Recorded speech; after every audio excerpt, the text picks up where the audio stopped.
Hello, welcome back to the channel. I know I haven't been here for a very long while, but I am back with a bang. This is probably one of the most requested videos on my Instagram. I keep getting DMs to actually make a video on makeup brushes, which is a whole wide topic, and therefore we're going to divide the video, the information into two parts. One video is going to be all about face brushes, which is going to be this video, and the second part is all going to be all about eye brushes, because that's going to be a huge one. And as always, because I like to give out a lot of detail, therefore it has to be a longer video. So without any further ado, let's get into it.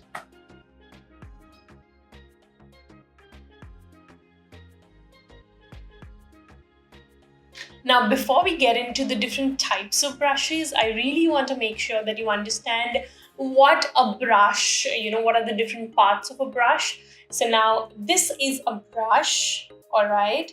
If you see these hair-like thingy, these are called the bristles of a brush. This metallic part is called the ferrule, which is what holds the bristles in place. And this wooden part is called the handle. Now, the ferrule has two jobs. It holds all the bristles in place and also connects the bristles to the handle. So this is what a makeup brush really comprises of: the bristles, the ferrule, and the handle. And the handle is what we use, usually hold to apply the makeup on. So now that we have, that aside, let's get into the different types of brushes that I love to use and that I think all of you should have in your kits. So the first brush is going to be a foundation brush. Now, for me personally, I like to use a kabuki brush. Now, what a kabuki brush is, these are two different kabuki brushes. One is a round brush and the other one, as you can see, is a triangular brush. Both of them perform the same job. Whichever you can get your hands on would work perfectly well. Now, why I like to use a kabuki brush is what you really need to understand. Now these are really densely packed. The fiber of the the bristles are really densely packed, as you can see very clearly here.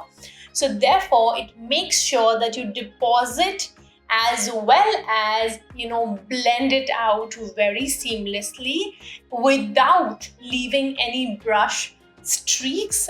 So some of the fibers that you would have seen in the brushes, they can leave some kind of a streak on the face. So therefore, when you're using a brush like this and you actually just pack the makeup on like this, it does not leave any kind of any streak, so that your makeup looks absolutely flawless.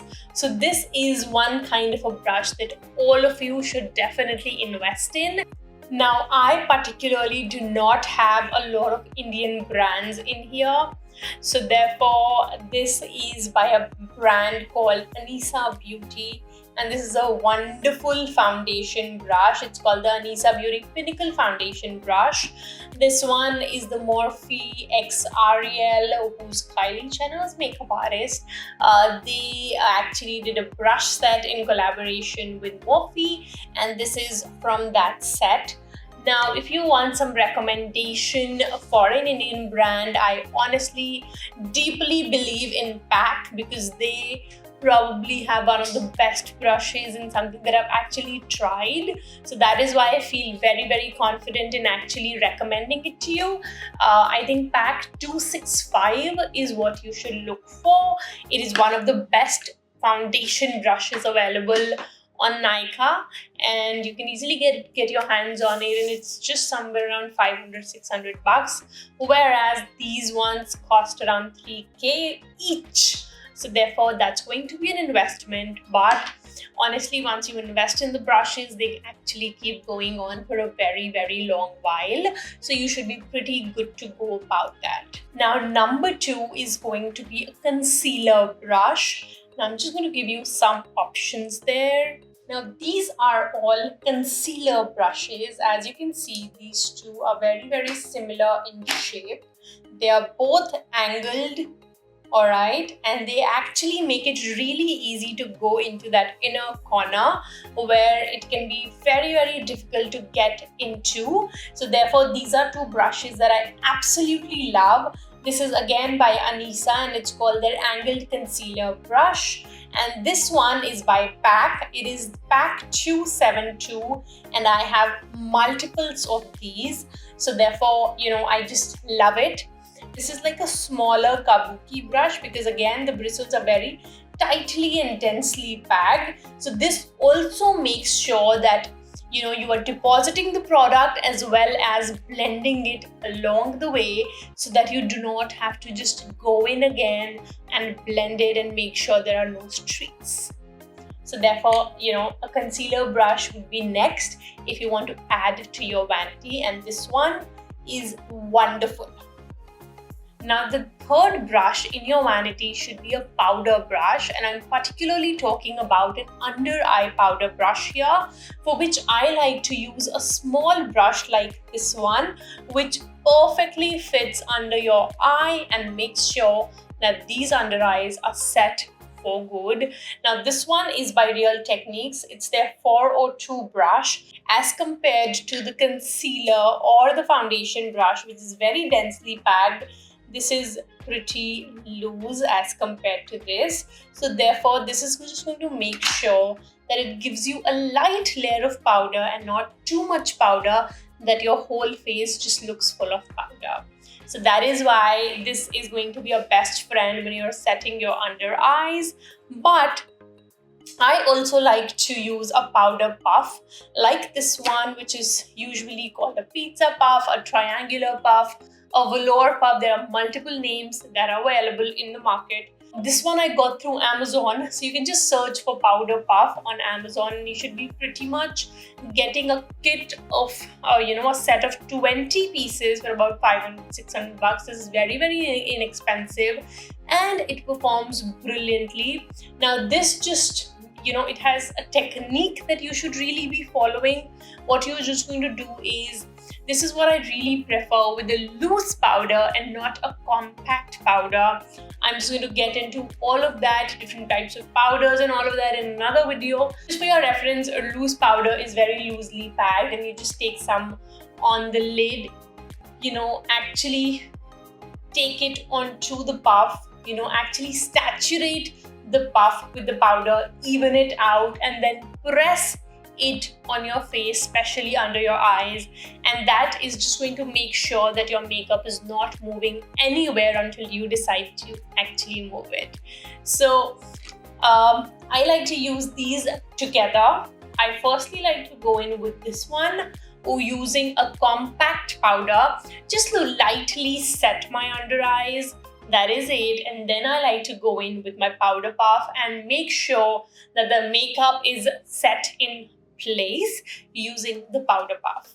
Now the next brush in your vanity should be for your contour, for your blush, bronzer, all of that.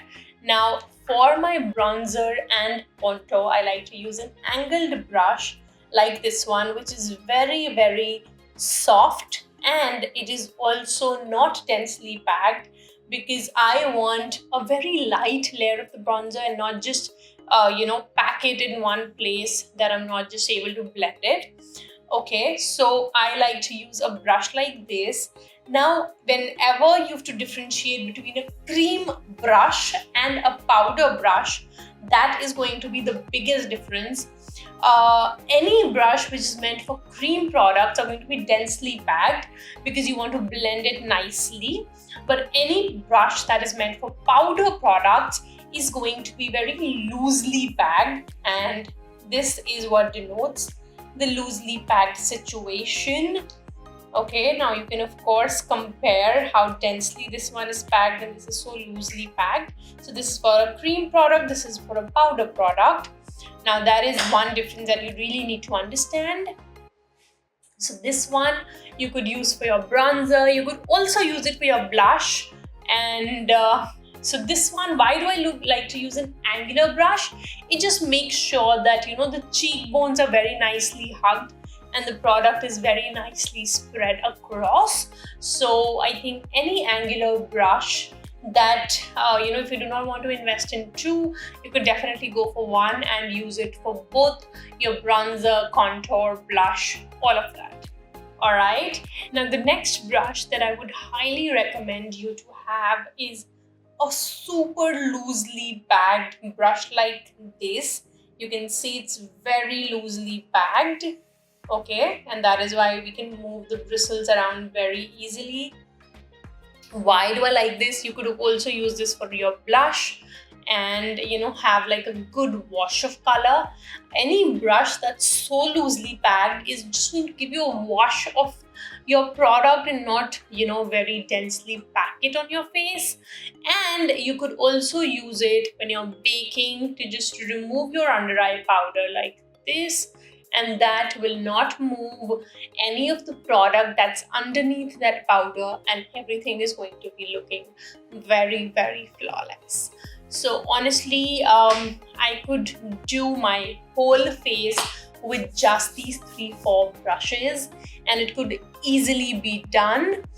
But if you want to make a wider and a bigger kit, you can always have a brush separately for a cream you know, bronzer slash contour, and for that I would recommend something like these two. Now this is a crescent, it's in the shape of a moon, as you can of course see.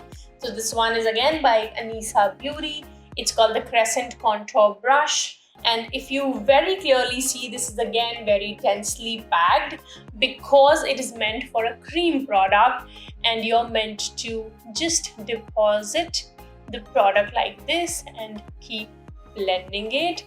And similarly, a brush like this, again densely packed, is also going to be used for a cream product. You could use it for a powder, but I do not like to use it, and it honestly does not perform as well because of course it is meant for cream, so it's going to perform better with your cream products. So I like to use this one for your cream contour, and this is called the Sculpting Brush by Real Techniques. Again, very easy to, you know, get into that cheekbone and have your face completely chiseled.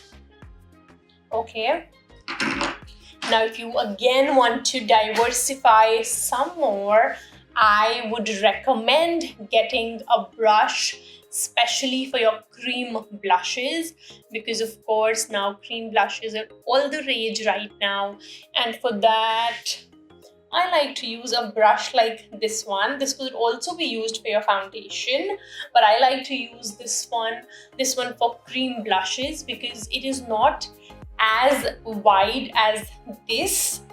Okay, I like to use a bigger brush for my foundation so that it just makes the job quicker and a little bit easier for me. But for my blush, my cream blush, I like to use this one. This one is by Real Techniques and it's in the number 241. Again, if you see, it's very densely packed and therefore you have to make sure that you're using it only for your cream products because that is what it is meant for. You just pack on the cream blush and it blends it like a dream. Alright, so now I think we're pretty much done with all the face brushes. You don't really need anything more than that. So a lot of you keep asking me why I don't really like to use a lot of beauty blenders / sponges, all of that. And the number one reason for that is you cannot use a beauty sponge dry because otherwise, you know, the basic nature of a sponge is to absorb product, whether it's water or whether it's whatever. Now, if you do not wet it and you do not dampen it, it is going to absorb all of your foundation. if you don't want to waste a lot of your product, you would like to stick to brushes, because of course brushes do not absorb anything and therefore you do not tend to use as much product as you would with your sponges. Number two is that when you wet it, when you dampen it, whatever, it actually, I have observed that it actually hinders, and it just mixes with the product. That's very obvious. When there's water, it's going to mix with the product, and mostly the foundations are oil based, so that can lead to separation of your foundation, and that is why I do not like to take any of those pangas and just stick to my brushes, which just makes sure that my makeup looks super smooth. All right, so that is those are the biggest two reasons that I do not like to use makeup sponges, because firstly they tend to absorb products, so you tend to use a lot more than you actually need, and number two, it interferes with the actual formula of the product, and the kind of finish that you were supposed to get you might not get, and it could also lead to separation of your foundation, which of course none of us want. So that is one of the those are some reasons that I just like to stick to my makeup brushes. I really hope that I could give you some clarity on makeup brushes.